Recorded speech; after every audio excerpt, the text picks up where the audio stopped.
અમિતાભ બચ્ચન સિર્ફ નામ ही કાફી है।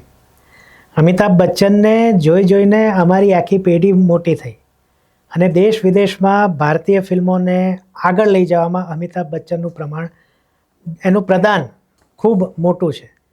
અમિતાભ વિશે તો શું વાત કરીએ, પણ અમિતાભના ચાહક ભક્ત તરીકે જ્યારે હું એક મનોરંજનને લગતી યુટ્યુબ ચેનલ ચલાવી રહ્યો અને એના વિશે એક વિડીયો પણ ન હોય તો નમસ્તે મિત્રો, હું છું સિદ્ધાર્થ છાયા।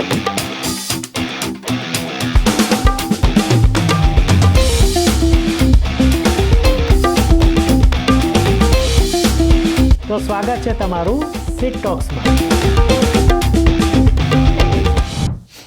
નમસ્તે મિત્રો, અને સિટ ટોક્સમાં તમારું ફરીથી સ્વાગત છે। ચેનલ સબસ્ક્રાઈબ ન કરી હોય તો અત્યારે જ કરી લો, કારણ કે અહીંયા મનોરંજનને લગતા આવા નવા વિષયો આપણે લાવતા હોઈએ છીએ। તો આજે આપણે વાત કરીએ છીએ મારી નજરે અમિતાભ બચ્ચન। આમ તો મારી નજરે સિરીઝમાં એક વિડીયો આપણે મલ્હાર ઉપર બનાવી ચૂક્યા છીએ, પરંતુ ત્યાર પછી અમુક કારણોસર એમાં આગળ ન વધી શકાયું। હવે એવું લાગે છે કે જ્યારે આ ચેનલ પોપ્યુલર થઈ રહી છે તો હવે આ પ્રકારના અલગ વિષયો પર પણ આપણે વાત કરીએ। તો મારી નજરે અમિતાભ બચ્ચન, મેં કીધું એ પ્રમાણે મારી આખી પેઢી અમિતાભને જોઈને મોટી થઈ છે અને મારા નાનપણમાં, ને હું મારા ઘણા વિડીયોમાં કહી ચૂક્યો છું કે લગભગ 1.5 વર્ષનો હતો ત્યારે મેં શોલે જોયો, એટલે શોલેમાં અમિતાભ હતો, પણ ત્યારે કંઈ એવી ભાન પડતી ન હતી। પણ ધીમે ધીમે જેમ 2 વર્ષ 3 વર્ષ થોડી સમજણ આવતી ગઈ, એમ મૂવીઝ જોતો ગયો, એમ બાળપણમાં જેમ દરેકને એક હીરો સ્થાપિત થઈ જતો હોય છે, એમ અમિતાભ મારા માટે સ્થાપિત થઈ ગયા। લગભગ મને અત્યારે એવું યાદ આવે છે કે મુકદ્દર કા સિકંદર આ ફિલ્મમાં જ્યારે છેલ્લે અમિતાભ બચ્ચનને મારી નાખવામાં આવે છે, એ મને નહોતું ગમ્યું અને થિયેટરમાં પણ હું કદાચ રડી પડ્યો હતો એવું મને થોડું ઘણું યાદ આવે છે। એટલે ત્યારથી એક લાગણીનું બંધન અમિતાભ સાથે બંધાઈ ગયું। મેં ગઈકાલના વિડીયોમાં કહ્યું હતું કે સ્કૂલમાં એ સમયે રાઇવલરી અમિતાભ અને રાજેશ ખન્નાની હતી, તો હું ઓબ્વિયસલી અમિતાભના પક્ષમાં હતો અને એ વખતે આવું કંઈ હેટવાળું અમારે નહોતું, પણ અમે એકબીજાને ટોણા મારીએ, કંઈક એવા સમાચાર રાજેશ ખન્ના વિરુદ્ધ આવે તો અમે એના વિશે વાત કરીએ, આવું બધું કરતા, પણ અમિતાભનું નીચું તો ક્યારેય દેખાડવાનું નહીં। આ રીતના અમે એને ખૂબ પ્રેમ કરતા અને હજી પણ કરીએ જ છીએ। પછી એક સમય એવો આવ્યો જ્યારે અમિતાભ બચ્ચનને કુલીમાં ઈજા થઈ, ત્યારે બધાની સાથે, એટલે હું લગભગ 9 વર્ષનો હતો એ સમયે, અને ખૂબ દુઃખ થયું રોજ। ત્યારે તો બીજા એક તો રેડિયો પર ન્યૂઝ આવતા, ઘરમાં આઈ બિલીવ ટીવી આવી ગયું હતું, એટલે સાંજના એક ન્યૂઝ બુલેટિન હોય એ સાંભળીએ, બાકી છાપામાંથી વધુ ને વધુ બુલેટિન રોજના મળી રહે કે કાલે શું થયું, આમ થયું। એમાં એક ઘટના એવી હતી કે ગુજરાતનો જ એક યુવાન, આઈ બિલીવ સુરતનો કે વડોદરાનો એક યુવાન હતો એ સમયે, યુવાન એ કંઈક ઊંધા પગે ચાલીને અમિતાભને સાજા થઈ જાય એ માટે સિદ્ધિવિનાયક ગયા હતા। તો એણે મને ઘટનાએ બહુ ટચ કર્યો કે હા, અમિતાભ બચ્ચન માટે આવું કરે છે। પછી જ્યારે કુલી રિલીઝ થઈ ત્યારે મારા ફાધર લખનઉ હતા, તો એ ફિલ્મ અમે લખનઉમાં જોઈ હતી અને ખાસ એ સીન, અને ત્યારે શું હતું કે અમુક લોકો વહેલા જોઈ આવ્યા, અમે થોડુંક મોડું જોયું હતું, અને એ વખતે તો ફિલ્મો 25-30 વીક આરામથી ખેંચી કાઢતી, એટલે અમે મોડું જોયું। પણ ત્યારે અમારા છોકરાઓમાં એ વાત હતી કે એમાં છે ને અમદાવાદમાં એક, અત્યારે હવે સ્લેંગ નથી રહ્યો, પણ ત્યારે છે ને અમિતાભને મારે છે ને એ સીન દેખાડે, ત્યાં છે ને એ આમ રોકી દે છે અને પછી પેલું લખેલું આવે, એ જોવાની બહુ ઉત્કંઠા હતી કે હા સીન ક્યારે આવશે। ત્યારે જે આવ્યો ત્યારે એ 8-9 વર્ષનો હું, એની ગંભીરતા સમજાઈ હતી કે બોસ જબરું વાગ્યું હશે। પછી તો એ રાજકારણમાં આવ્યા અને મને બરાબર યાદ છે કે એ વખતે લાઈવ દૂરદર્શન 24 કલાક ઇલેક્શનના પરિણામ વખતે જ હોય અને આ પ્રકારના ગ્રાફિક્સ ન હોય। જ્યારે ઇલેક્શનનું પરિણામ આવતું તો મોટું બ્લેકબોર્ડ હોય અને એમાં આંકડા બદલાતા જતા હોય।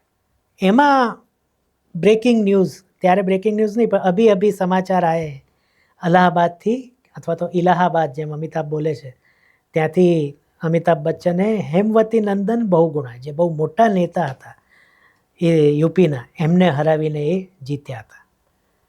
પછી જ્યારે બોફોર્સ કાંડ થયો ત્યારે એમના ઉપર પણ આરોપ લાગ્યા, ત્યારે ખૂબ દુઃખ થયું. હવે જો ફેન હોય ને એટલે એમ થાય કે આમાં એમનો વાંક તો હોય જ નહીં, અને છેવટે વર્ષો પછી એ સાબિત થયું. પણ એ કલંક લઈને એ ઘણો સમય એમણે વિતાવવો પડ્યો. પછી તો એમણે છોડી દીધું રાજકારણને, ફરીથી ફિલ્મોમાં આવી ગયા. છેવટે એમને લગભગ 90ના દાયકામાં કેવું લાગ્યું કે હવે મારે બ્રેક લેવો છે. અને અમિતાભનો ચાહક હોવા છતાં એમની લાલ બાદશાહ જેવી ફિલ્મો એનો મેં બહિષ્કાર કર્યો હતો, એટલે કે બોયકોટ કર્યો હતો કે ભાઈ તમે ગમે તેવા છો, અમને ગમો છો, પણ શિલ્પા શેટ્ટી ને મનીષા કોઈરાલાની સાથે તમે હીરો તરીકે નથી શોભતા. એટલે એ ફિલ્મ છે, બીજી અકેલા આવી હતી આઈ થિંક, એવી 2-3 ફિલ્મોને મેં જોવાનું ટાળ્યું હતું. અને પછી એમણે લગભગ 3-4 વર્ષનો કે એવો બ્રેક લીધો, દાઢીવાળી વધારી દીધી હતી. એટલે એમનું કહેવાનું એવું હતું કે સફેદ દાઢીમાં મને મન ન થાય હીરો બનવાનું, એટલે પછી એ પાછા આવ્યા ને એટલું સારું, એટલે કે શહેનશાહમાં એ આવ્યા, એટલું સારું કમબેક. શહેનશાહ આઈ થિંક એ પહેલાં આવ્યો, પણ એની હાવ કમબેક એટલું સારું ના રહ્યું. પછી તો એમણે ABCLની સ્થાપના કરી અને એમાં ઊંધે કાંધ પછડાયા. ત્યારે પણ ખૂબ દુઃખ થયું કે આપણા હીરોને આટલી બધી તકલીફ વેઠવી પડી રહી છે. પણ પછી તો ફરીથી એમણે જે કમબેક કર્યું છે, અને હવે અત્યાર સુધી, ખાસ કરીને KBC, એટલે KBC જોવાનો હેતુ જ એ કરોડો લોકોની જેમ કે ભાઈ અમિતાભ છે ને એટલે જોવાનું. હવે તો છેલ્લે 1-2 સિઝનથી એ બી જોવાનું બંધ કર્યું છે, કારણ કે એ આખો પ્રોગ્રામ હવે બીબાઢાળ થતો જાય છે. પણ અમિતાભને જોઈએ, એની ક્લિપ્સ જોઈએ તો ક્લિપ્સમાં જોઈ લેવાના, બસ એમની સામે જોયું રહેવાનું, એ જે બોલે એને મજા કરવાની, ને આમાં ઓહો અમિતાભ બચ્ચન, એવું ફીલ થઈ રાખે જ્યારે પણ KBC જોઈએ ત્યારે. તો એક જોડાણ છે, એક લાગણીથી. અને કોઈ પણ બોલિવૂડ કહો, ગુજરાતી ફિલ્મ કહો, કે કોઈ પણ એક્ટર, સંગીતકાર, ડાયરેક્ટર, એની સાથે તમારું જોડાણ થાય ને ત્યારે એક લાગણી જ હોય એના પ્રત્યે. બહુ ઓછું એવું હોય છે કે તમે કોઈને ટેકનિકલી એનું વિશ્લેષણ કરતા હો, તમને ગમતા વ્યક્તિનું. પણ આ રીતના અમિતાભ સાથેનું જોડાણ છે, અને એ જીવનભર ચાલતું રહેવાનું છે.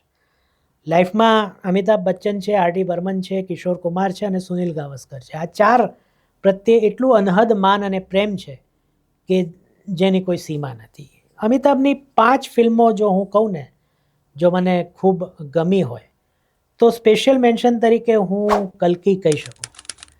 પ્રભાસ જેવા આજના હીરોને પણ એ ખાઈ ગયા છે, અને એમાં તો એમની હાઇટ છે એનાથી પણ ઊંચી દેખાડી છે. પણ જે પ્રમાણે એમણે જુસ્સાભેર અભિનય કર્યો છે ને, એ જોરદાર છે.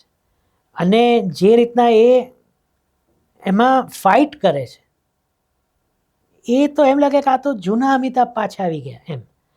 એટલે એક મને એ ગમે છે. પછી જો કોઈ મને અમિતાભની ફિલ્મ ગમતી હોય, પછી આવે છે ખાકી. વર્ષો પછી અમિતાભ બચ્ચનને મૂછમાં જોયા, દાઢી વગર. એટલે એક તો એ બહુ મજા. મહાન તમે જ્યારે જુઓ ને, આપણે એ ફિલ્મનો કોઈક દિવસ રસાસ્વાદ કરીશું, પણ મહાન જુઓ ને તેમાં અમિતાભ 3 છે, બાપ છે ને 2 દીકરા. એમાં જે મૂછવાળા અમિતાભ છે પ્લસ પુકાર, અમિતાભ કાયમ એકલી મૂછમાં તો એટલા સરસ લાગ્યા છે કે વાત ના પૂછો. તો આમાં એ વર્ષો પછી મૂછમાં આવ્યા છે. અને એમાં એ પછીની ફિલ્મ વિશે પણ હું વાત કરીશ. એમાં જ્યારે બહુ નાના કલાકાર પાસે અજય દેવગણ કહે છે કે આપણે સાફકો લાફા મારો, અને લાફો મારે ત્યારે એમ થાય કે તારી તો અમિતાભને લાફો મારે છે એવું થઈ જાય. આવું જ. એટલે હા, આ રોલ કેમ ગમ્યો, કારણ કે ધીર, ગંભીર, શાંત, કંટ્રોલ્ડ પોલીસ અધિકારી અને બધાને બચાવીને લઈ જાય છે આખા, એ બહુ જ ગમ્યો. એક નેચરલ અભિનય એમનો હતો. ત્યાર પછી જો મને ગમી હોય તો આંખે. અમારા ઓરિજિનલ લિસ્ટમાં નથી, પણ મને અચાનક યાદ આવ્યું, કારણ કે અમિતાભ બચ્ચને કદાચ પહેલી વાર કમબેક પછી, આમ તો પરવાનામાં એમણે વિલનનો રોલ કરેલો હતો, પણ ત્યાર પછી સળંગ પોઝિટિવ રોલ્સમાં આવ્યા છે. પણ આ ફિલ્મમાં એમણે થ્રુ આઉટ વિલનનો રોલ કર્યો છે. અને આમાં પણ જ્યારે અક્ષય કુમાર અને અર્જુન રામપાલ એમની સાથે ફાઇટ કરે ત્યારે એમ થાય કે તમને લોકોને શરમ નથી આવતી, અમિતાભ સાથે લડો છો. ભલે નેગેટિવ હતો પણ એમાં બહુ જ સરસ. એટલે એક એવો સાયકો પ્રકારનો વ્યક્તિ જેને પોતાની બેંક સાથે જ બદલો લેવો છે, અને એમાં જ્યારે છેલ્લે આદિત્ય પંચોલી એમની સાથે ધડાધડી વાત કરે છે ત્યારે તો બહુ, એટલે જ્યારે જે એ ખુલે છે આખું એમનું કાંડ બધો, અને એ વખતે જે એમનો અભિનય છે એ બહુ જોરદાર છે. તો આ ચોથા નંબરે. ત્રીજા નંબરે મને એમની સૌથી ગમતી ફિલ્મ હોય તો નમક હલાલ છે. અમિતાભ બચ્ચનની ફિલ્મોમાં એમણે કોમેડી પોતે કરવા લાગ્યા, એને કારણે ઘણા કોમેડિયનોની દુકાન બંધ થઈ ગઈ હતી, કારણ કે એટલું જ જોરદાર ટાઈમિંગ. એમની દરેક ફિલ્મમાં કોઈક ને કોઈક કોમેડી સીન હોય. સત્તે પે સત્તા અને આ ફિલ્મ વચ્ચે સ્પર્ધા હતી મારા માટે, પણ અહીંયા એ છવાઈ ગયા છે. સત્તે પે સત્તામાં આખું ડિસ્ટ્રીબ્યુશન થઈ ગયું છે કોમેડીનું, અહીંયા તો એ પોતે જ કોમેડી કરે છે. અર્જુન સિંહ ભીમસિંહ આ એમનું કેરેક્ટર હતું. શશી કપૂરને શું એમણે કોમ્પ્લિમેન્ટ કર્યા છે. એટલે શશી કપૂર આમ માલિકના રોલમાં છે, આ નોકરના રોલમાં છે, પણ એમણે જે રીતના છવાઈ ગયા છે, અને પેલું જે English, I can talk English, I can walk English, એ તો એવું એમણે પોતે કીધું છે કે પ્રકાશ મહેરાએ તો કેમેરો ચાલુ કરીને જતા રહે કે હવે કરો કંઈક તમે લોકો.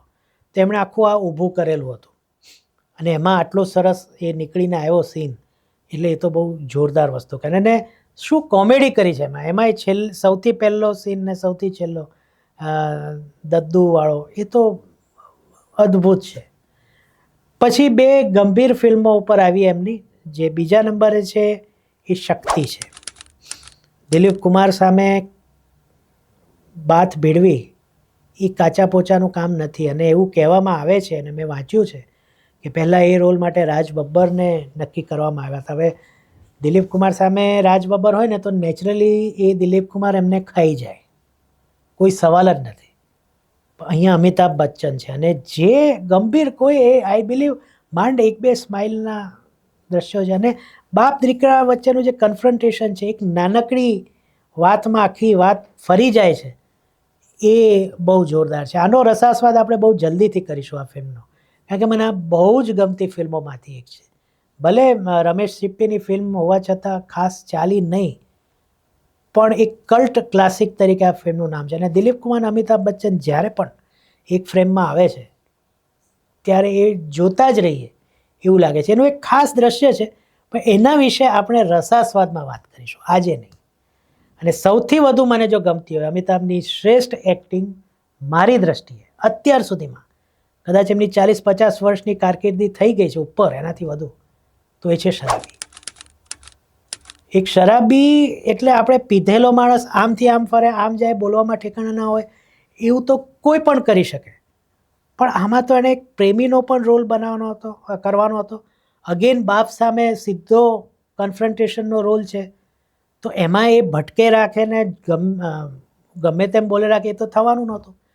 એટલે એકદમ કંટ્રોલ. દારૂ પીધો છે તેમ છતાં એવું લાગવું પણ જોઈએ, તેમ છતાં ઓવર એક્ટ ન થવું જોઈએ. અને આ બેલેન્સને કારણે અમિતાભ બચ્ચનની મારી દ્રષ્ટિએ શરાબી ઇઝ ધ બેસ્ટ એક્ટિંગ.